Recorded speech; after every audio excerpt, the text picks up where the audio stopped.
first 4 syringes are or sodium pentothal.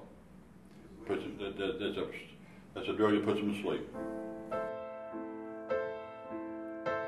I used to live here.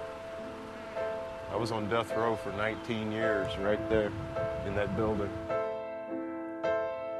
Is a dream that I see, I pray it can be across. I will not witness them killing my son. I just don't think I could do it.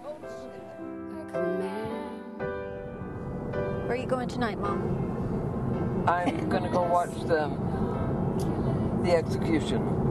You're just a man, you get what you can. The next 2 syringes are penticuronium bromide. It's a paralyzing drug that stops all movement, stops all breathing. We can do just one more thing.